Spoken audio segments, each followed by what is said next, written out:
ISKCON एक ऐसी संस्था है जो तरुण युवाओं को करेक्ट लेना चाहती है, जो एमबीबीएस कर रहे, इंजीनियरिंग कर रहे, आईआईटी कर रहे हैं, ऐसे युवाओं को सबसे ज्यादा फोकस किया जाता है। इस्कॉन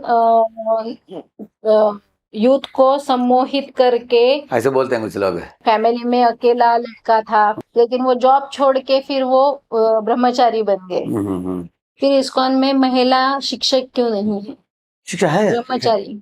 आपके देना चाहूंगी, मेरा नाम रोशनी शिंपी है। मैं दैनिक जो मराठी से हूँ, जो भास्कर जो है हिंदी में, उसका मराठी न्यूज़पेपर है। ओके तो इसी के लिए मैं आपका इंटरव्यू करना चाह रही थी, क्योंकि इस्कॉन इस शहर में दो मंदिर है इस्कॉन के, एक डीएलसीसी वीसीसी नाम से है, करेक्ट, और एक यहाँ जो मधुबन नाम से। मधुबन नाम से कर तो हम थोड़ा जानना चाहेंगे कि इस्कॉन क्या कर रहा है, इस्कॉन यहाँ तक कैसे आया, और इसके आगे इस्कॉन की विचारधारा क्या है, क्योंकि जैसे समय बदलता है तो गुरुओं को भी उस हिसाब से लोगों को समझे ऐसा समझाना पड़ता है। Correct correct. हाँ, एक्चुअली इस्कॉन को शुरू किया श्रीला प्रभुपाद बोलते हैं उनको, A C Bhaktivedanta, his divine grace A C Bhaktivedanta Swami Prabhupada. इनका जन्म हुआ बंगाल में। इनके गुरु भक्ति सिद्धांत सरस्वती ठाकुर, उनको इन्होंने अपने तरुण वयस में मिला उनको। वो स्कॉटिश चर्च कॉलेज में पढ़ाई कर रहे थे। उस समय उनके विवाहित एक छोटे पुत्र भी था उनको मिलने के लिए गुरुजी ने एक उनको आदेश दी, पहले मुलाकात में ही उन्होंने बोला कि तुम अंग्रेजी भाषा में पाश्चात्य देश के लोगों को एक गीता के दिव्य ज्ञान को क्यों नहीं सिखाते। क्योंकि भारत जो है, भा का मतलब है प्रकाश, और रथ का मतलब जो लोग इसमें डूबे रहते हैं, सदा दिव्य ज्ञान में डूब कर रहने वाले पुण्य जनता जो भारतवासी, ये लोगों का बड़ा कर्तव्य है कि हम गीता, भागवत, वेद, पुराण इत्यादि के दिव्य ज्ञान को सारे दुनिया में हम प्रचार करें।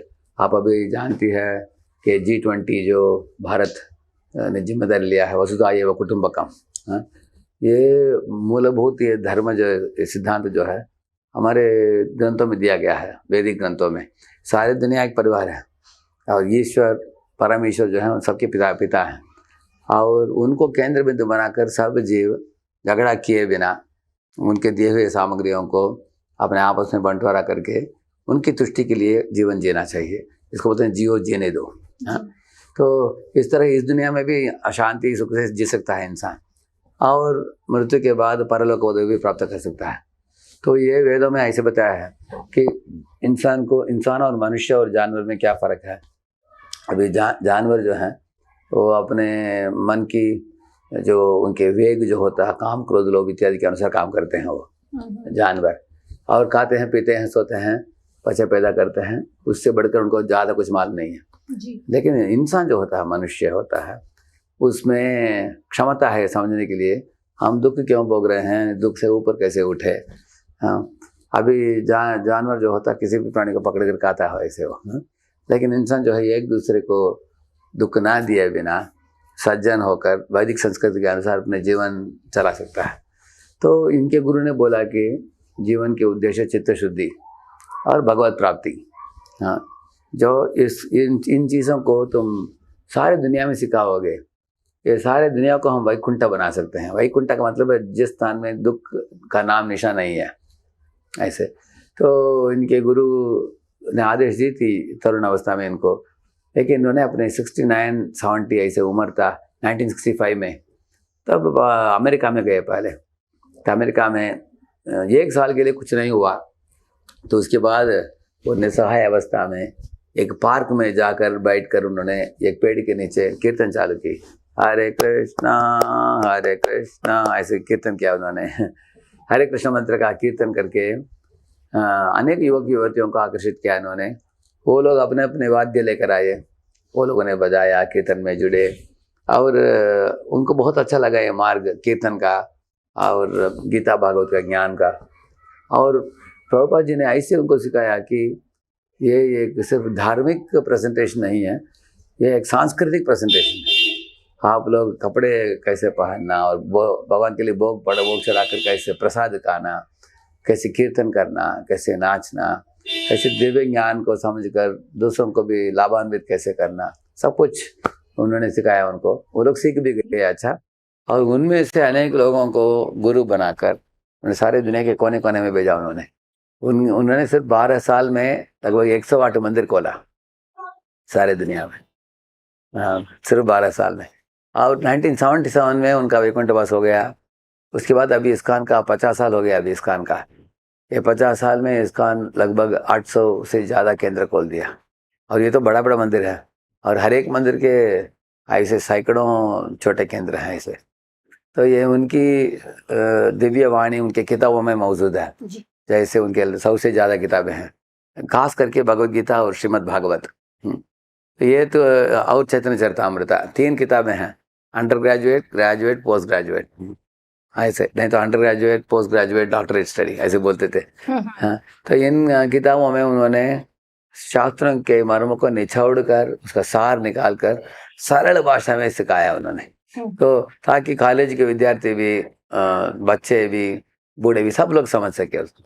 ये उनकी खास जिस समय में वो ज्ञान प्रचार के लिए बाहर निकले, इंडिया से बाहर, जो उनकी उम्र थी, तो उस हिसाब से, और वैसे भी इंडिया में ऐसा माना जाता है कि जब आप आपके सारे कार्य कर लेते हैं उसके बाद ईश्वर की तरफ झुकना चाहिए। लेकिन इस्कॉन एक ऐसी संस्था है जो युवाओं को लेना चाहती है। इसके पीछे क्या थॉट है? इसका कारण क्या है? जैसे आप जैसे एक रिपोर्टर उनको मिले प्रभुपाद जी को, वो माता जी ने प्रभुपाद जी को पूछा कि स्वामी जी आपके संस्था में तरुण तरुणियाँ अनेक लोग जुड़ते हैं, कारण क्या है? हाँ, तो प्रभुपाद जी ने उनको एक प्रश्न पूछा कि कॉलेजों में तरुण तरुणियाँ पढ़ने के लिए क्यों जाते हैं, ऐसे पूछा उन्होंने। तो वो रिपोर्टर ने बोला उनको, क्योंकि वही वयस है कॉलेज में पढ़कर उनको शिक्षा प्राप्त करने के लिए, क्योंकि तरुण वयस में अच्छे समझते हैं, सब बैठता है दिमाग में ऐसे। तो उन्होंने बोला वैदिक ज्ञान को भी सीखने के लिए यही सही वयस है, ऐसे बोला उन्होंने। वैसे तो देखा जाए तो ये लेट है, हमें 5 वयस से शुरू करना चाहिए। कौमारम आचरेत प्राज्ञो धर्मान भागवतानि है, प्रहलाद महाराज बताते हैं 5 वयस से तुम वैदिक ज्ञान को हासिल करो। आप देखेंगे तो मुसलमान लोग मदरसा में, हाँ, बच्चों को, बहुत छोटे छोटे बच्चों को जोड़ते हैं जी। तो आजकल भी उनका ये आदत है, उनको सिखाते हैं अच्छे तरीके से। प्रभुपाद जी ने उनका उदाहरण दिया, तो हम उनसे सीखना चाहिए।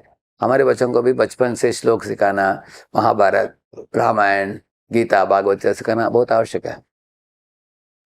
क्यों? कारण क्या है? ये बुनियाद बनेगा, वो चरित्रवान जीवन जिएंगे वो, और values, morals, character, ethics and spirituality, ये सब बचपन में दे दिया आपने। अगर बुनियाद अच्छा बना दिया तो बहुत बड़ा इमारत खड़ा कर सकते हैं। आजकल बड़ा कैरियर खड़ा करते हैं लोग, और कैरेक्टर ना होने के कारण पूरा टूट पड़ता है बाद में। कैरेक्टर है। थोड़ा एक अलग सवाल मैं आपसे पूछना चाहूंगी। जब युवाओं का भी चयन होता है, मतलब इस्कॉन में देखा जाता है कि जो MBBS कर रहे, इंजीनियरिंग कर रहे, IIT कर रहे हैं, ऐसे युवाओं को सबसे ज्यादा फोकस किया जाता है, ना कि जो BA BSc वगैरह ऐसे पढ़ रहे हैं बच्चों। तो इसके पीछे क्या कारण है? एक्चुअली ये इंटेलेक्चुअल लेवल पे हम लोगों का प्रचार सबके लिए है। मैं आपको उदाहरण दूंगा आपको, जैसे हमारे एक इस्कॉन ट्राइबल केयर, ऐसे एक यूनिट है इस्कॉन ट्राइबल केयर। तो हम लोग, आप जानते हैं, नॉर्थ ईस्ट में मिजोरम इत्यादि, असम, इन एरियाज में लगभग हमारा 100 से भी ज़्यादा गाँवों में हम लोगों का ये चल रहा है, प्रचार चल रहा है। उन बच्चों को, वो ट्राइबल बच्चे जो हैं, उनको कुछ लोग सामने आते हैं उनको ब्लैंकेट्स देने के लिए, वो भोजन देने के लिए, उनको डॉक्टर के द्वारा ट्रीटमेंट देने के लिए, वो सब कुछ लोग करते हैं हमारे साथ। और हम लोग उनके लिए स्कूल खोलते हैं, और जिधर बच्चों को बिठाकर स्कूल का भी शिक्षा दिया जाता है, साथ साथ भक्ति भी दिया जाता है। ऐसे इस्कॉन ट्राइबल केयर यूनिट बहुत बड़ा हो गया आजकल, हजारों बच्चे जुड़े हैं। अभी वो बच्चे गाँव से शहर आकर उनको IIT में भी सीट मिल रहा है उनको। अच्छा, IITs में पढ़ने के लिए आते हैं वो बच्चे, आज तक ऐसा सुना नहीं है ट्राइबल लोग बाहर नहीं आते हैं, लेकिन वो गांव से बाहर आकर पढ़कर और उन बच्चों को ट्रेनिंग देकर उनको नेता बनाकर उनके गांव में ही भेजते हैं, अच्छा। ताकि वो लोग उधर जाकर अपने अपने गांव को ख्याल रखे, अपने गांव के लोगों को ट्रेनिंग दे। ये उद्देश्य है। इसी तरह हम लोग गांव में आजकल बच्चों को लेके आकर गुरुकुल। ट्राइबल स्कूल कितने होंगे इस्कॉन के महाराष्ट्र में? हम लोगों का ज्यादा नॉर्थ इसमें असम इत्यादि जगह में, बंगाल से हम करते हैं। इधर महाराष्ट्र में रूरल पिचिंग करके चालू किया है, लेकिन धीरे धीरे हम लोग ट्राइबल को भी करने वाले हैं। अभी गांव के पिचिंग में क्या करते हैं, गांव के बच्चों को 60-70 बच्चों को लेके आते हैं, उनको स्कूल में ट्रेनिंग होता है उनका। आजकल NAOS सिस्टम है, उनको रजिस्टर कर देने का, उनको स्कूल ट्रेनिंग के साथ साथ वैदिक संस्कृत ट्रेनिंग देना, और थोड़ा बड़े होने के बाद उनको फार्मिंग जो है, खेत जोतना और उसको कैसे, और उनको फार्मर के बेटे हैं ये सब लोग, उनको वापस गांव में भेज देते हैं। अच्छा। चलो तुम गांव में फार्मर बनो, पिताजी ने जो धंधा किया वही तुम ही करो ऐसे। लेकिन फर्क क्या है, ये इन्होंने गीता भी सीख लिया है, अभी मंगलारती सीख लिया है, पूजा करना सीख लिया है, दिव्य ज्ञान को अच्छे तरीके सीख लिया है। तो गांव के लोगों को ये सिखाएंगे, साथ साथ वैदिक ज्ञान भी देंगे, साथ साथ ये किसान भी होंगे। तो ये प्लान है। इस तरह हम अनेक तरीके के लोगों को करते हैं ना। आपने जो बोला सही बात है। कुछ मैं 1995 में जब मैं पुणे में आया, हम लोगों का ध्यान पहले इंजीनियरिंग कॉलेज में था, क्योंकि मैं खुद ही मैं इंजीनियर हूँ, मैकेनिकल इंजीनियर था, मैं IIT बॉम्बे से, इसलिए मैं भी इंजीनियरिंग का चालू किया मैंने। उसके बाद धीरे धीरे हम लोगों ने MBBS लोगों का किया।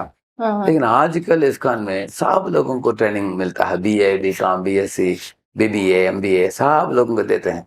आजकल हम अनेक IIMs में भी जाते हैं, इंजीनियरिंग कॉलेज में भी जाते हैं। अभी हैदराबाद में, मैं हैदराबाद का भी अध्यक्ष का टीम में भी हूँ उधर भी। तो उधर हमको 10 कॉलेज से भी ज्यादा कॉलेजों से हमारे साथ MOU बनाया वो लोगों ने, इस्कॉन के साथ बनाकर हमको बुलाया है। मेरे पास 4 कोर्सेज हैं, 6 सेशंस का। तो खास करके बच्चों को सेल्फ मैनेजमेंट सिखाना, कैसे अपने इंद्रियों का, मन का संयम करना, वो एक कोर्स है। और दूसरा है healthy habits for happy life, कैसे अच्छे आदतों को, क्योंकि आजकल शराब पीना, नशा लेना, तंबाकू खाना, अवैध संगीत इत्यादि के कारण बच्चों को बहुत नुकसान हो रहा है, पढ़ाई में भी, उनकी तबीयत के लिए भी। तो इसलिए हम लोग हैबिट्स के ऊपर, इस तरह हमारे 3-4 कोर्सेज हैं। अनेक कॉलेज हमारे साथ MOU बना रहे हैं, हम BA, BCom सब कॉलेजेस में जाते हैं हम लोग। यहाँ औरंगाबाद में किया है किसी कॉलेज से? इधर औरंगाबाद में मैं औरंगाबाद के लिए एक रीजनल सेक्रेटरी असिस्टेंट करके इस्कॉन के GBC मुझे पहली बार इधर भेजा है, मैं आया हूँ इधर। लेकिन मैं इधर का टीम जो है 2 कॉलेज में कर रहे हैं अभी। Which are the colleges? 2 colleges, MIT college, government college, 2 college में अभी चालू किया है इन्होंने। अभी धीरे धीरे बढ़ाएंगे, सब कॉलेजेस में बढ़ाएंगे, इधर स्कूलों में, कॉलेजेस में बढ़ाएंगे। प्रोग्राम होते हैं उसमें BA, BSc सब आते हैं, उसमें 100 से ज्यादा आते हैं बच्चे, 100-150 तक आते हैं बच्चे। हर सैटरडे को होता है, कभी आप एक बार सैटरडे को आना, आप देख सकते हैं। तो ये बच्चे सब, हम ये नहीं करते हैं, कैटेगराइज नहीं करते हैं, कोई भी आना चाहते हैं आ सकते हैं। जैसे इस्कॉन में जो ब्रह्मचारी है, उनको अगर देखा जाए तो उनका जो एजुकेशनल बैकग्राउंड है वो काफी हाई है। जैसे आपने भी बताया कि आपका खुद का मैकेनिकल इंजीनियर, इतने हाईली एजुकेटेड लोग इसमें है, लेकिन फिर भी इस्कॉन के बारे में ऐसा कहा जाता है कि इस्कॉन यूथ को सम्मोहित करके, ऐसे बोलते हैं कुछ लोग। कुछ माता पिता रोते हैं इत्यादि, करेक्ट। एक विषय, महत्वपूर्ण विषय है कि आजकल के ज़माने में आप जानते हो गया, इस दुनिया में आजकल इंद्रिय तृप्ति के लिए बहुत प्रचुर व्यवस्था है, और ज़माना बदल गया है। उन दिनों में भारत में माहौल जो था, अभी जो माहौल है एकदम अलग है। अभी 65 देश से MNCs आए भारत के अंदर, मल्टीनेशनल कंपनीज, तो उनके साथ साथ छाया जैसे उनके कल्चर भी आ चुका है भारत में। आजकल भारतवासी के कपड़ा, रहन सहन, उसकी भोजन, उसकी संस्कृति। अभी उन दिनों में हमारे, जब मैं इंजीनियरिंग पढ़ता था, सब पुरुष एक ओर बैठते थे, स्त्रियां दूसरी ओर बैठती थी। जी। आज के क्लास में पुरुष स्त्री के बीच में फर्क नहीं है, यूनिसेक्स हो गया आजकल, है ना। इसलिए विद्यार्थियों को इतना फ्रीडम है मिक्स करने के लिए, घूमते हैं घामते हैं। आजकल लिविंग टुगेदर आ गया है, होमोसेक्सुअल मैरिज भी अप्रूव हो गया है। हम देखते हैं कि इतने ये सब होने के बावजूद भी अगर कोई लड़का बोल रहा है मुझे ब्रह्मचर्य अपनाना है, मैं इस तरह का जीवन जीना चाहता हूँ, तो वो कोई किसी के पाबंदी से, फोर्स से बन नहीं पाएगा जब तक उसका खुद का अकल नहीं है उसका। शास्त्र में, गीता में भगवान बताते हैं कि कुछ कुछ जीव हैं जो उनको पूर्व जन्म संस्कृति है उनका, इसलिए बचपन से उनको उसमें रुचि है।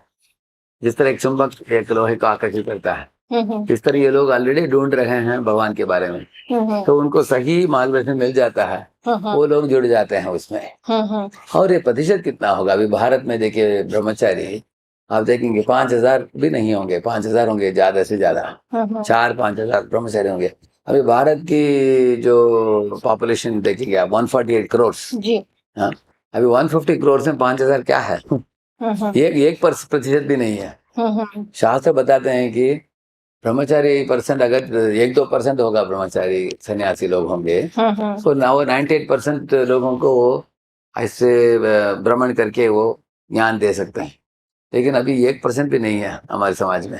लेकिन लोग क्यों बोलते हैं इस तरह? इस्कॉन प्रोमिनेंटली दिखता है शहरों में, और पढ़े लिखे लोग मीडिया में आते हैं, उनको देखकर बोलते हैं लोग। नहीं तो ऐसे देखा जाए तो संख्या जो है बहुत बड़ा संख्या नहीं है। लेकिन ऐसे रहता है महाराज जी की जैसे बच्चा अगर नॉर्मल है तो कोई जो पेरेंट्स रहते हैं उनको कुछ दिक्कत नहीं रहती, लेकिन जब बच्चा एक्स्ट्रा ऑर्डिनरी ब्रिलियंट होता है तो वो अच्छी पढ़ाई के लिए जाएगा, फैमिली को अपब्रिंगिंग करेगा, उसकी वजह से ये उनके सपने उसके साथ बच्चे के साथ जुड़े होते हैं। लेकिन जैसे ही वो इस्कॉन के संपर्क में आता है तो वो सम्मोहित हो जाता है और फिर वो सारी वो धारा ही। लेकिन इस्कॉन में आने के बावजूद भी 98% लोग गृहस्थ बनेंगे। आप देखेंगे हमारे पुणे का अध्यक्ष हूँ मैं, पुणे में 6,000 विवाहित लोग हैं, 6,000 लोग हमारे कम्युनिटी में, और ब्रह्मचारी 100-150 होंगे। आप परसेंट देख सकते हैं, मतलब 1%, 2% सारे समूह में ऐसे। किसी भी इस्कॉन मंदिर में जाकर उनको पूछिए आपके कम्युनिटी में कितने में विवाहित लोग हैं, कितने ब्रह्मचारी हैं? ब्रह्मचारी 1% होंगे, 1%, 2%, वो एक चीज है। और दूसरा चीज है, अगर कोई बुद्धिमान व्यक्ति, जैसे मेरे घर में भी जब मैं ज्वाइन करने के लिए पहले इच्छा की, मेरे पिताजी बचपन से मुझे रुचि था इसमें। पिताजी बोले तुम पहले डिग्री हासिल करो, हाँ, कमाओ कुछ समय के लिए, बड़ा मजबूत, तुम लगभग 25 साल होने के बाद तुम निर्णय लो, मैच्योरिटी के साथ निर्णय लो। तो 25 वयस में मैंने पिताजी को बोला, अभी मेरे क्लियर कट मुझे इन्फॉर्मेशन मिल गया, मुझे इसमें ज्वाइन करना है। पिताजी ने मना नहीं किया, वो बहुत फ्रीडम दिया मुझे। बोले ठीक है, अगर बेटा तुमको इस लाइन में अच्छा लगता है, कोई डॉक्टर बनना चाहता है, कोई आर्टिस्ट बनना चाहता है, कोई सिंगर बनना चाहता है, कोई भारत के लिए क्रिकेट टीम में ज्वाइन करके नेशनल लेवल पर प्ले करना चाहता है, कोई कुंफू करना चाहता है, कराटे करना चाहता है, हर एक का कुछ ना कुछ रुचि है लाइन में। इस तरह तुमको भगवत कैंकरी में रुचि है और इसमें कुछ गलत नहीं है, ये तो मंगलमय मार्ग है, और तुम खुद के लिए भलाई करो, दुनिया को भी भलाई करो। इस तरह वो थोड़े ओपन माइंडेड आदमी थे वो, ऐसे देखा उन्होंने। तो कुछ माता पिता जो क्लोज माइंडेड होते हैं, वो सोचते हैं कि हमारा बेटा सिर्फ हमारे परिवार के लिए है और सारी दुनिया को देने के लिए वो तैयार नहीं है। तो जैसे शिवाजी महाराज के बारे में कुछ लोग बोलते हैं, शिवाजी महाराज दूसरे के घर में जन्म, क्या बोलते हैं उसको? दूसरे के घर में जन्म ऐसा बोलते हैं ना। तो निस्वार्थ होकर सेवा करने वाले लीडर अगर आपके परिवार में जन्म है, और वो एक परिवार को ना मानकर सारे दुनिया को उन्होंने परिवार बनाया, इसमें गलत क्या है? अभी ये छोटे छत के नीचे बैठने के बदले आसमान को ही छत बना लिया आपने। इस तरह सारे दुनिया के 8 बिलियन लोगों को हमारे भाई बहन मानकर ईश्वर की शरणागत होते हैं, इसमें गलती क्या है? जैसे देखा जाता है कि किसी भी समाज में, हिंदू समाज में है या और किसी जैन समाज है, फिर मुस्लिम है, मुस्लिमों का मैं ज्यादा नहीं जानती लेकिन बाकी सारे समाजों का जानती हूँ। तो उसमें ऐसा देखा जाता है कि महाराज वो होते हैं जिन्होंने शायद पढ़ाई नहीं की होती है, लेकिन इस्कॉन में ऐसा देखा जाता है कि जो हाईली इंटेलेक्चुअल पढ़ाई कर रहे हैं या उसी क्षेत्र में कुछ काम किया है और फिर वो ब्रह्मचारी बने हैं, हाँ तो क्या वाकई में ये सम्मोहित करना होता है? एक्चुअली ऐसे पढ़े लिखे लोग आजकल क्रिश्चियन पादरी भी बहुत लोग हैं ऐसे पढ़े लिखे लोग आते हैं। और दूसरा चीज है, अब ये जो भी लोग ब्रह्मचारी सेना से बनते हैं इस्कॉन में, आप देखेंगे कि इनको पहले से रुचि होकर ये लोग ढूंढा है। जैसे मैं 5वीं कक्षा से लेकर 10वीं कक्षा तक लगभग 45 क्रिश्चियन कोर्सेज किया मैंने, बाइबल कोर्सेज। ओके। तो भारत में लगभग 75,000 बाइबल स्कूल्स थे उस समय, करस्पॉन्डेंस कोर्स होता था। तो 10-10, 20-20 लेसन पूरा करो, एक एक कोर्स का सर्टिफिकेट मिलता था मुझे। मैं इतना सर्टिफिकेट इकट्ठित किया मैंने बाइबल के अलग अलग सेक्शन के ऊपर पढ़कर। तो उसके बाद मैं लगभग एक पादरी बनने की योजना थी। अच्छा। किसी चर्च में ज्वाइन करके, क्योंकि मेरे सीनियर लोग बुला रहे थे आ जाओ करके। तो मेरे पिताजी ने बोला, देखो तुम दक्षिण भारत में एक ब्राह्मण खानदान में जन्मे हो, तुमने गीता नहीं पढ़ा है, तुमको एक गीता गिफ्ट दिया एक बर्थडे को मेरे पिताजी ने। गीता पढ़ने के बाद मन बहुत बदला मुझे। मैं समझा कि पुनर्जन्म क्या है, ईश्वर का कैसे होते हैं, ईश्वर की समझावट, भगवत धाम की समझावट इत्यादि। उसके बाद मैं गीता में गहराई से पूछताछ करने लगा और अनेक संस्थाओं में गए, लगभग 10-12 संस्थाओं में जाकर सन्यासियों के साथ टहरे, पूछताछ किए। तो ये ऐसा नहीं कि एक दिन में हमने ज्वाइन कर लिया, ऐसे कोई आया इस्कॉन से कोई हमको मोहित कर दिया हम उनके पीछे भागे, ऐसा नहीं है। ये तो बचपन से चल रहा है। ये हुई आपकी स्टोरी, लेकिन यहाँ पे जो इस्कॉन के और कोई ब्रह्मचारी है जिनसे मैं हमेशा बात करती हूँ खबरों के बारे में, इस्कॉन के प्रोग्राम के बारे में, तो जब उनकी स्टोरी जानना हुआ तो पता चला वो भी मुंबई IIT में पढ़ते थे और अमरावती से थे, फैमिली में अकेला लड़का था, फिर भी उन्होंने मतलब उनको सबसे बढ़िया रिलायंस में जॉब मिला। जो अभी के समय में देखा जाए तो 2 लाख रुपए पर मंथ, ये बहुत बड़ी अमाउंट होती है, लेकिन वो जॉब छोड़ के फिर वो ब्रह्मचारी बन गए। तो उनके माता पिता बहुत दुखित हुए, करेक्ट है? मतलब दुखी हुए ऐसा नहीं कहा उन्होंने, उनका कहना था कि वो कन्विंस हो गए, लेकिन कोई भी माता पिता ये पहले इसमें नहीं चाहते कि किसी ने बता दिया कि मुझे ये करना है और उन्होंने हाँ कह दिया, ऐसा नहीं होता। नहीं, आप खुद भी सोचिए, तरुण अवस्था में ये हर एक व्यक्ति इच्छा होता है कि विवाह करके परिवार चलाए। हर एक इच्छा होता है पैसा अच्छा कमाए, कैरियर बने, हर एक इच्छा होता है कि कुछ दुनिया को कुछ करके दिखाए। तो ऐसे भावना तो हर एक में होता है, लेकिन ऐसे व्यक्ति उसको छोड़कर इधर आ रहा है तो इधर कुछ तो उनको ऊंचा आस्वादन मिल रहा है, तो कैसे आएगा वो? सही है ना? और इंटेलेक्चुअल लोगों को सम्मोहित करना भी मुश्किल है, डिफिकल्ट होता है। करेक्ट है। और हमारे प्रोग्राम्स में पहले प्रवचन होता है, उसके बाद प्रश्नोत्तर भी होता है।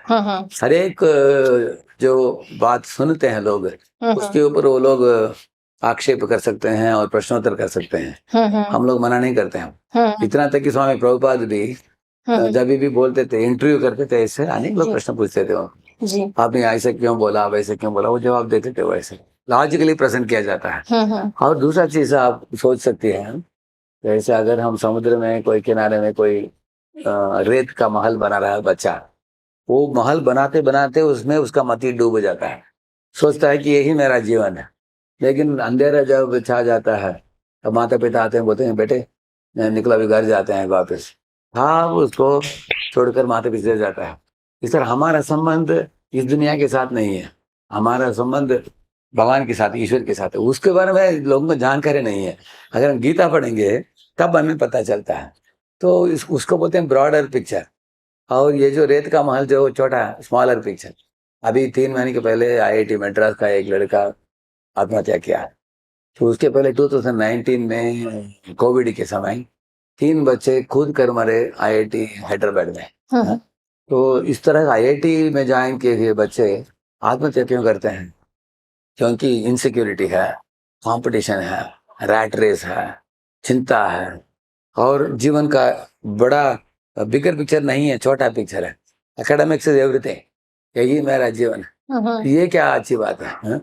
इस तरह प्रभुपाद जी जब अमेरिका गए, बर्कली यूनिवर्सिटी में, UC बर्कली करके यूनिवर्सिटी है, उधर एक बहुत बड़ा बिल्डिंग है, ऊपर से इमारत से लड़का लड़की वो लोग कूदते थे, मरते थे। 1-2 नहीं, अनेक लोग मरे ऐसे रेगुलर, हर महीना उनको सुनने को मिला। वो लोग ने बंद कर दिया ऊपर उसको, फिर भी लोग दूसरे माले से कूदते हैं। तो प्रभुपाद जी उधर जाकर पूछा कि अरे अमेरिकी आप लोगों के पास पैसा है, आपके पास बहुत अच्छे सड़क हैं, अच्छे अच्छे इमारत हैं, ऐश्वर्य की कमी नहीं है, आपकी शरीर भी खूबसूरत है, तंदुरुस्त है, आपको क्या कमी, सब कुछ है। भौतिक दृष्टिकोण से आपके पास कुछ कमी नहीं है, फिर भी आपके लोग हिप्पी बन रहे हैं और आत्महत्या कर रहे हैं। इसका मतलब आपके जीवन में कुछ तो कमी है। लेकिन भारत में देखिए, इंसान गरीब होने के बावजूद भी बहुत खुशी से रहता है। कारण क्या है? क्योंकि वो प्रभु जी बोले कि तुम्हारे पास जीवन का लक्ष्य नहीं है।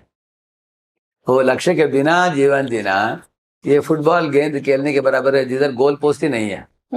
अगर दोनों वो गोल पोस्ट नहीं है, मैं आपको बोलता हूँ कि आप गेंद खेलो, फुटबॉल खेलो, लेकिन जितना दूर भागना है भागो। कौन भागेगा? हाँ? इस तरह वो लोगों के पास जीवन का लक्ष्य नहीं है।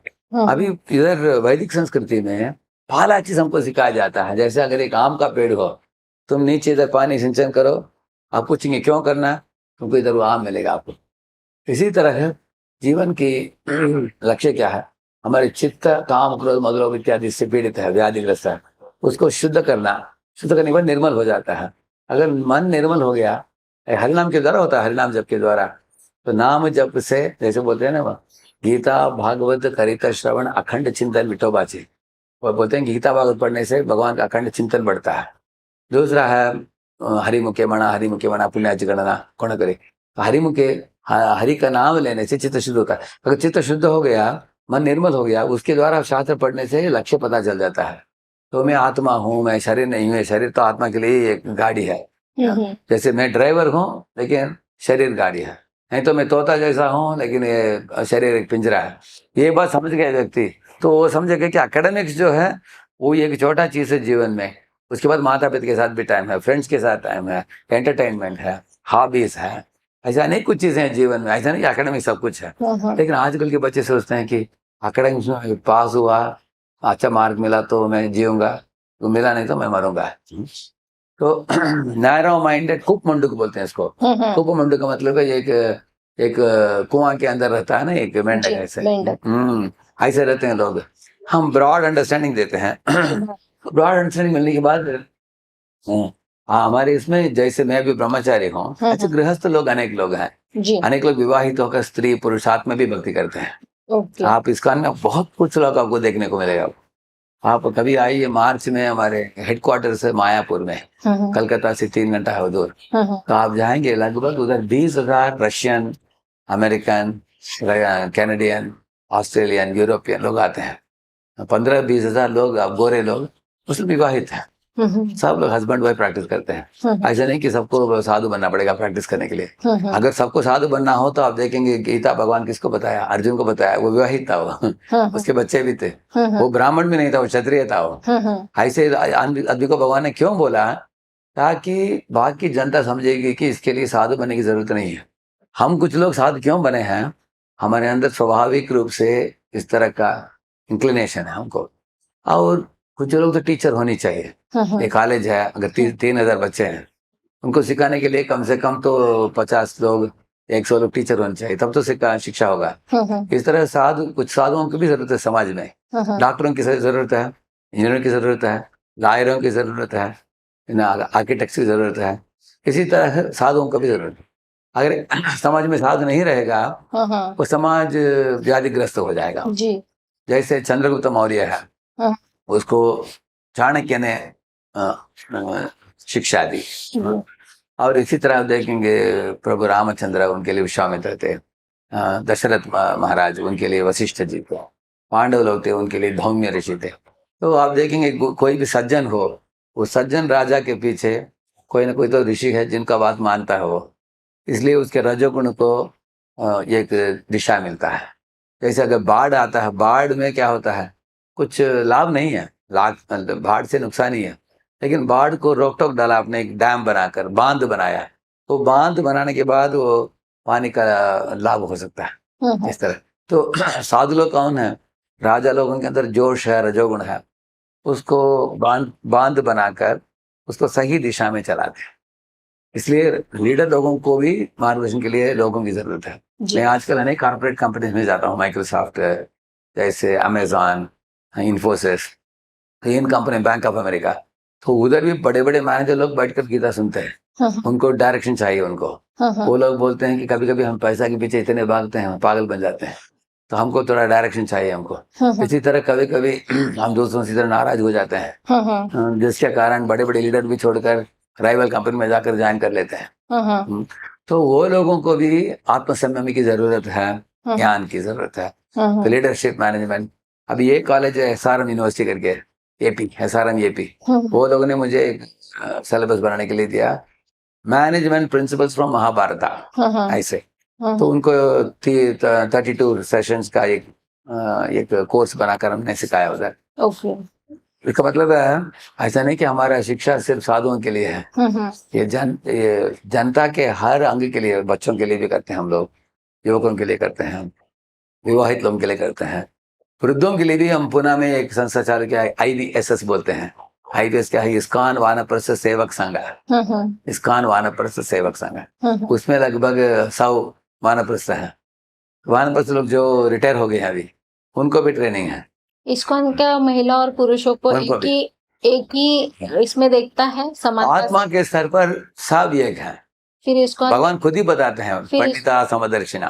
फिर इस्कॉन में महिला शिक्षक क्यों नहीं है?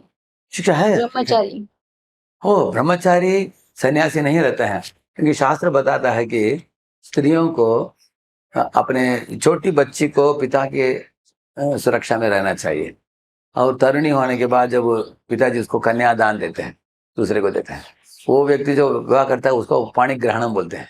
पाणी ग्रहण मतलब है उनके हाथ पकड़कर अग्निवलम करता है। तो पिताजी सौंपा देते हैं उस स्त्री को एक पुरुष के पास, और उसके बाद पति संभालता है उनको। उसके बाद अगर पति संन्यास ले लिया तो उसके माँ, ये स्त्री के बेटा उसको संभालेंगे। तो शास्त्र बताते हैं कि एक स्त्री को हमेशा एक पुरुष साथ में रहना चाहिए जो उनको सुरक्षा प्रदान करेंगे। अगर पुरुष होंगे ना, वो स्त्री का बलात्कार कोई नहीं कर सकता, तकलीफ कोई नहीं दे सकता। जिस तरह के एक बच्चा, स्त्री, बूढ़ा, गाय और ब्राह्मण, ये 5 लोगों को सुरक्षा की जरूरत है, शास्त्र बताते हैं। जैसे ब्राह्मण को दान देते हैं बाकी लोग समाज में, ऐसे राजा लोग इत्यादि। बच्चे को माता संभालती है, इस तरह। अभी गाय को भी कोई किसान संभालता है। अगर गाय को गली में छोड़ दिया तो कोई उठाकर काटेंगे उसको, तो उसके लिए सुरक्षा की जरूरत है। बच्चे को भी, इस तरह स्त्री को भी सुरक्षा की जरूरत है। अगर ये 16 वर्ष की स्त्री और 16 वर्ष का लड़का, आप अगर दोनों को सारे दुनिया में घूमना हो, तो लड़का घूम सकता है। अगर लड़की घूमेगी अकेले, उसके लिए अनेक लोग तकलीफ देंगे उसको। लेकिन शिक्षा जो ले रहे हैं, सभी धर्म यही बता रहे हैं कि मानवता कैसे, सबने मानवता से जीना चाहिए। करेक्ट। तो फिर समाज सुधर जाना चाहिए था कि महिलाएं भी खुद घूम सके। वैसे तो अभी घूम ही रही है, नहीं ऐसा कुछ नहीं है। हाँ, लेकिन अच्छा, घूमते समय आप खुद ही पूछिए किसी भी स्त्री को, उनको अनेक पुरुषों से तकलीफ होता है, वो सहन कर रही है वो अनेक बार, और अनेक बार उनको डरावने परिस्थितियां भी आते हैं उनको ऐसे।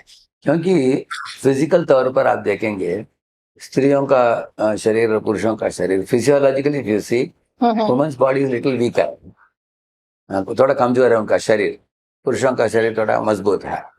साइकोलॉजिकली देखेंगे, men are rationally intelligent, women are emotionally intelligent, ऐसा है। इसके कारण क्या होता है, दोनों का साइकोलॉजी अलग है, स्त्री पुरुष का ऐसा।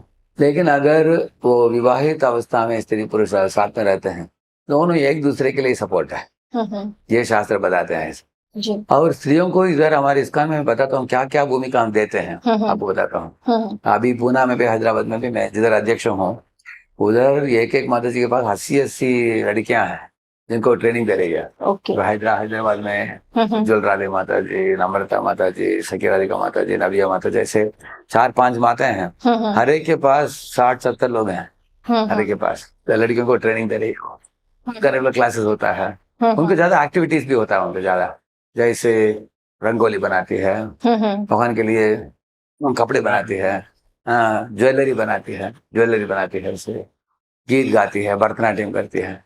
उनको 50% एक्टिविटीज, 50% ज्ञान दिया जाता है उनको।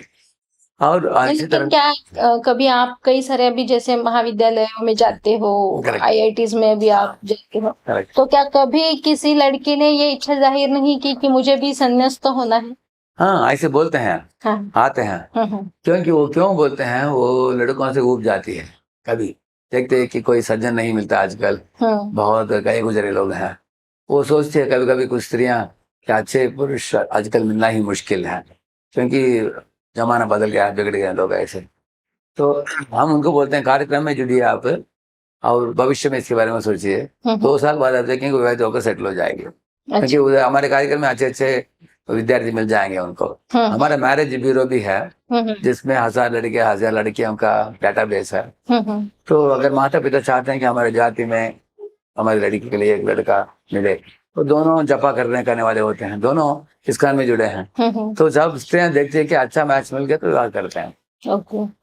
हाँ, क्योंकि अगर वो सन्यासी वेश धारण करेंगे वो जी, हाँ, वो आश्रम अकेले रहेंगे। शास्त्र बताते हैं कि because women are emotional, they need to vent out the emotion.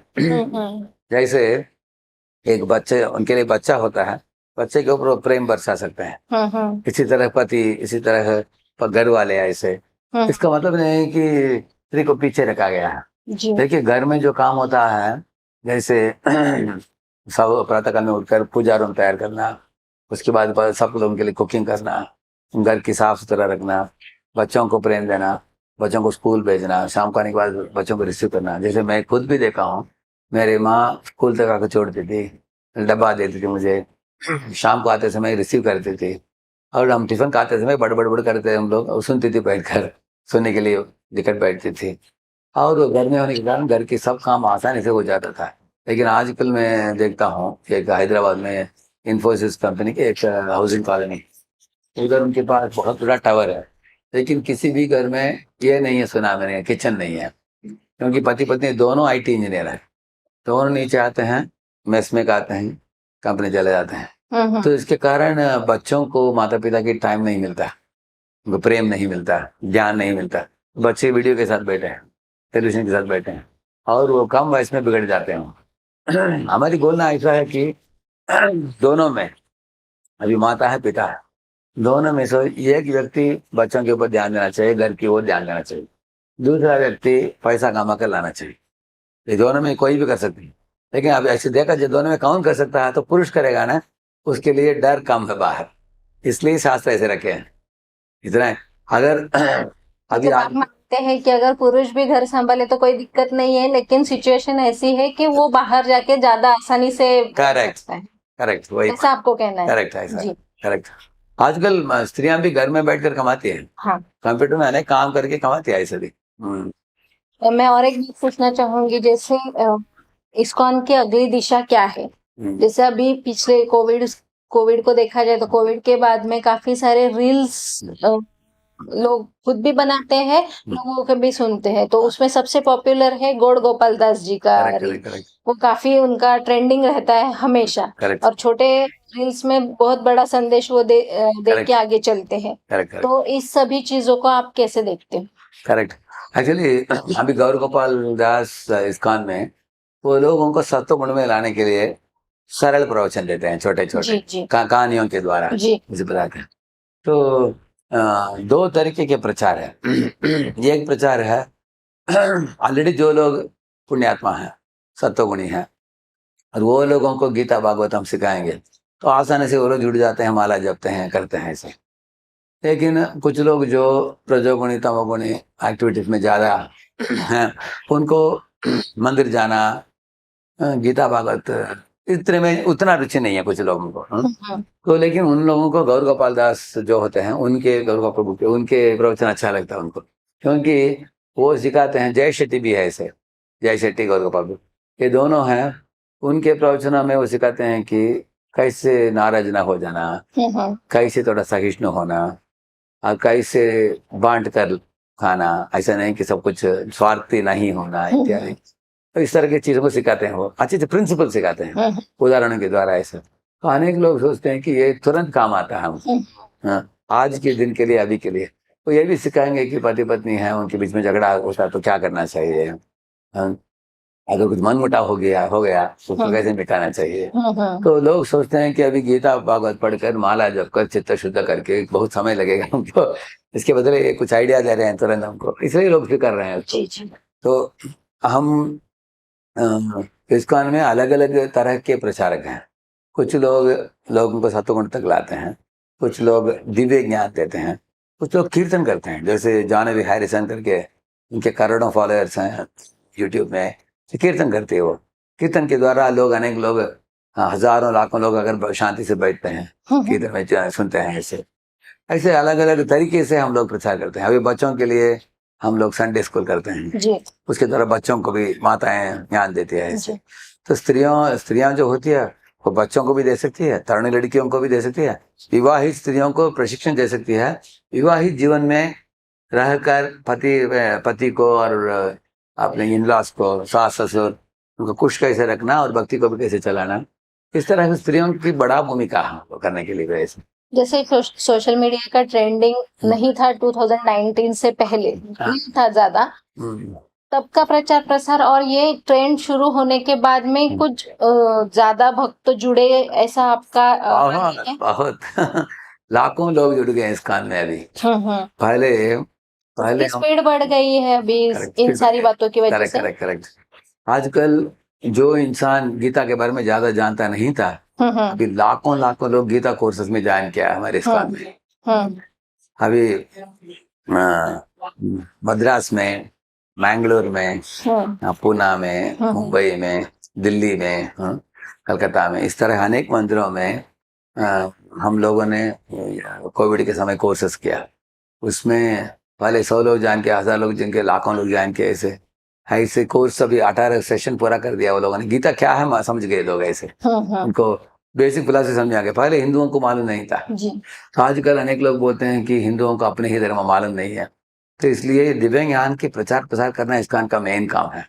जैसे अगर एक अंधेरा कमरा है, उधर अपने दिया जलाया, पूरा वो रोशनी फैलता है ना कमरे में, इसी तरह से सारी समाज को आध्यात्मिक दीपम, ये दिव्य ज्ञान फैलाना, ये इस्कॉन का मेन कार्य है, किताबों के द्वारा और प्रवचनों के द्वारा। अभी अगले 5 वर्षों में या 10 वर्षों में इस्कॉन की क्या दिशा है, क्या हमारे मेन मोटिवेशन है हमारी किताबों को, जैसे भगवत गीता, भागवत को बड़े मात्रा में, अभी तक 60 करोड़ वितरण हो गया अभी तक, और भी हम वितरण करना चाहते हैं। हमारे एक टारगेट है आने वाले 5 साल में 1 करोड़ भगवत गीता हर साल जाना चाहिए। ऐसे अभी 25 लाख जाता है एक साल में, अभी 25 लाख से हम लोग उसको 1 करोड़ करना चाहते हैं हर साल, ऐसे जाना चाहिए, वो एक उद्देश्य है। इस तरह मेरा एक नया मुझे सेवा दिया गया 2019 से, मैं global duty officer for youth outreach in the West America में। तो मैं हर साल में 3 महीने के लिए जाता हूँ अमेरिका में अनेक प्रदेशों में जाता हूँ मैं, जैसे बॉस्टन, ब्रुकलिन, बाल्टीमोर, डैलस, ऐसे लगभग 10 जगह में जाता हूँ। तो भारत की दिव्य ज्ञान को पाश्चात्य देश में देना चाहिए क्योंकि प्रभुपाद जी की इच्छा थी। तो इसके कारण हम भारत से अभी उधर जा रहे हैं। उधर भी अनेक यूनिवर्सिटी स्टूडेंट्स को और कॉलेजों में, कंपनियों में, स्कूलों में बच्चों को जोड़ रहे हैं उधर भी। वहाँ पे भी सन्यासी होने वाले लोग हैं।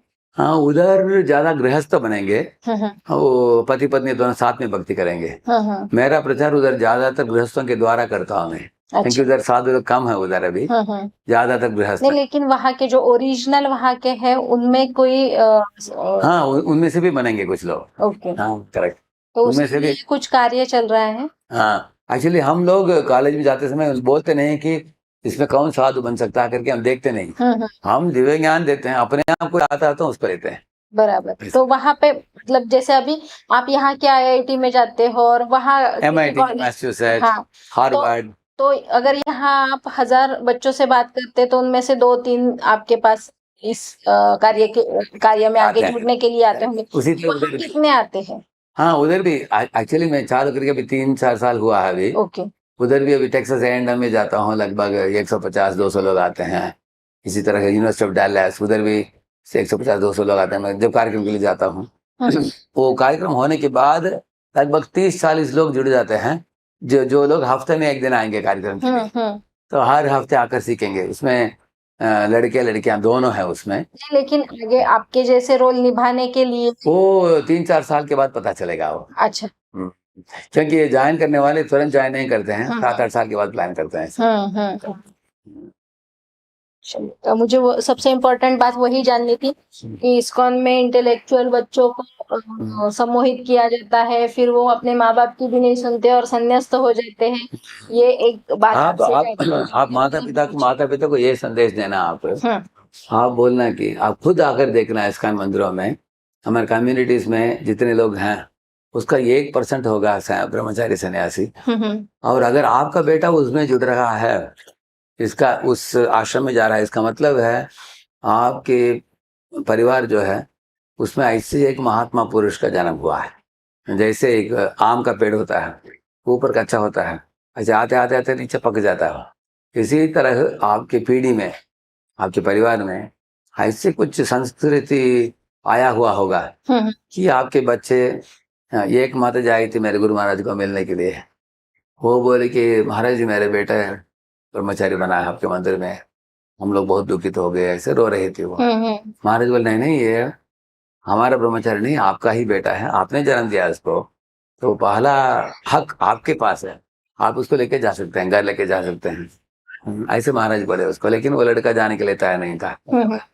तो माता बोली महाराज जी मैं क्या कुछ कमी है क्या, मैं हर बार वृंदावन में जाती हूँ, हर महीना मैं गिरिराज परिक्रमा करती हूँ और हर महीना मैं बंकी बिहारी मंदिर में जाती हूँ, ये सब पूजा करती हूँ, माला करती हूँ, मैं भी इतना गीता भागवत पढ़ती हूँ और मुझे भी दुनिया में आसक्ति नहीं है, दुनियादारी चीज़ों में, मुझे भक्ति में। तो महाराज बोले इसके कारण तो आपको बेटा ऐसे बना है। उससे बोले महाराज जी आपने इतनी तपस्या की है तो भगवान ने ऐसा बच्चा आपको दिया है जिसको इसमें इतना रुचि लग गया है, तो भविष्य में ये सारे दुनिया का प्रचारक बनेगा। इसमें नुकसान क्या है, गलती क्या है इसमें? लेकिन आपको ही पूछता हूँ एक प्रश्न है, ये एक लड़का है वो आईटी में जाकर कंप्यूटर इंजीनियर बना, अमेरिका गया, माइक्रोसॉफ्ट में ज्वाइन किया और उसके बीबी हो गए, 2 बच्चे हो गए, घर में रहता, अपना खुद का गाड़ी है, कंपनी जाता है आता है। इस तरह के जीवन जीने वाले अनेक लोग हैं, हाँ? लाखों लाखों कोटि कोटि लोग हैं ऐसे। दूसरा लड़का है इसी तरह रेगुलर जीवन जीने के बदले वो इन किताबों को पढ़ा, प्रवचनों को सुना, उसको स्फूर्ति आ गया, वो ब्रह्मचारी बना और वो सारे दुनिया में सफर करके, मैं अभी 30 साल से कर रहा हूँ ये, हाँ? इस तरह अगर मैं आजीवन कर पा सकता हूँ, ऐसे कुछ लोग हैं, ये लोग दुनिया के लिए कल्याण ही करेंगे, नुकसान नहीं करेंगे। और माता पिता से हम बच्चों को अलग नहीं करते हैं। आप पुनः आकर देखिए हमारे मंदिर के निकट 50 माता पिता हैं ब्रह्मचारियों के, आप उनको इंटरव्यू कीजिए, आप उनको पूछिए कि आपके बेटे से आप खुश हो, नहीं तो आप दुखित हो। सब एकदम खुश है, क्योंकि उनको मंदिर में सुबह और दोपहर दोनों टाइम उनको प्रसाद मिलता है, सुबह शाम दोनों टाइम उनको फुल प्रसाद है उनको माता पिता को, और उनको हर हफ्ते क्लास होता है और माता पिता सब लोग सेवा भी देते हैं मंदिर में। अनेक लोग दीक्षा भी ले लिया है और अभी हाल ही में जैसे कहा जाता है कि बच्चों का काम है कि अपने माता पिता की सेवा करना बुढ़ापे में, करेक्ट, लेकिन अगर ये ऐसे निकल जाएंगे तो सेवा कौन करेगा? नहीं, ब्रह्मचारी लोग माता पिता मंदिर के निकट ही रहते हैं। अच्छा। और मेरे पिता माता भी अभी पुणे में आकर रहे, उनका देहांत हुआ 2017 में हुआ उनका, माता पिता दोनों रहे। मैं हर दिन उनको जाता देखने के लिए जब, तो माता पिता को खुद आप पूछिए, संन्यास लेना है लेकिन उनकी जिम्मेदारी भी साथ में लेना चाहिए, देखना चाहिए। और उनके दूसरा बेटे जो कंप्यूटर में कंपनी में काम, वो अमेरिका चले गए हो। अच्छा। वो जो विवाहित होकर गए हैं वो लोग ध्यान नहीं दे पाते हैं, ब्रह्मचारी ध्यान देते हैं। अच्छा। आप उनको पूछ सकते हैं पुणे में, पुणे में जब आएंगे ना आप उनको पूछिए आपके कौन बेटा आपको ध्यान दे रहा है, वो बोलेंगे हमारे ब्रह्मचारी बेटा ध्यान दे रहा है हमारे ऊपर। हम माता पिता को नकारते नहीं है, हम जी। माता, और हमारी संस्था नकारात्मक संस्था नहीं है। भी जैन लोग हैं उदाहरण के लिए, वो लोग बहुत स्ट्रिक्ट है। वो लोग बोलेंगे कि एक बार जैन धर्म में साधु बन गया, आजीवन अंतिम सांस तक आप माता पिता भाई बहन किसी के साथ आपका संबंध सब छोड़ देना चाहिए, ऐसे उनका है। अभी बुद्धिस्ट, जैन, निर्विशेषवादी, अभी शंकराइट, ये सब ऐसे करते हैं। इस्कॉन में ऐसा नहीं है। कारण क्या है, इस्कॉन में हम क्या बोलते हैं, don't be attached, don't be detached, be non attached. इसका मतलब क्या है, जैसे अभी चुंबक है लोहे को अट्रैक्ट करता है, अटैच होता है, वही चुंबक सेम पोल को रखेंगे ऐसे रिजेक्ट करेगा आप, लेकिन वो चुंबक को एक कास्ट का टेबल के ऊपर रखेंगे, उसका आकर्षण नहीं है, आवर्जन भी नहीं। इसी तरह शास्त्र क्या बोलते हैं कि दुनियादारी चीजों से तुम आसक्त मत हो जाओ और दुनियादारी चीजों से घृणास्पद भावना मत पैदा करो, दुनिया के बीच में रहकर सब चीजों को भगवान की सेवा में इस्तेमाल करो। ये हम सिखाते हैं। हाँ, इस तरह माता पिता है, ठीक है, उनको भी निकट लाओ, उनको भी भक्ति में जोड़ो। हाँ, हाँ, हाँ, हम किसी को नकारते नहीं हैं। इसी तरह अभी मैं कंप्यूटर यूज करता हूँ, हाँ, कोई पूछा मुझे आप तो साधु बाबा हैं, कंप्यूटर कैसे यूज करते हैं? हाँ। मैंने बोला अरे हम कंप्यूटर थोड़ी वीडियो गेम के लिए यूज करते हैं, हम कंप्यूटर सिर्फ भगवान की सेवा के लिए यूज करेंगे। समझना आपने? हाँ, हाँ, अब कंप्यूटर में क्या करता हूँ, पीपीटी तैयार करता हूँ, हाँ, हाँ। भगवान कृष्ण ने अर्जुन को क्या बोला है, वो लोगों को वो सिखाते हैं। ऐसे इस तरह हम सुने कि सारे चीजों को भगवान की सेवा में इस्तेमाल करते हैं, इसलिए सकारात्मक संस्था है। समझना आपने? Yes. धन्यवाद। थैंक यू, धन्यवाद।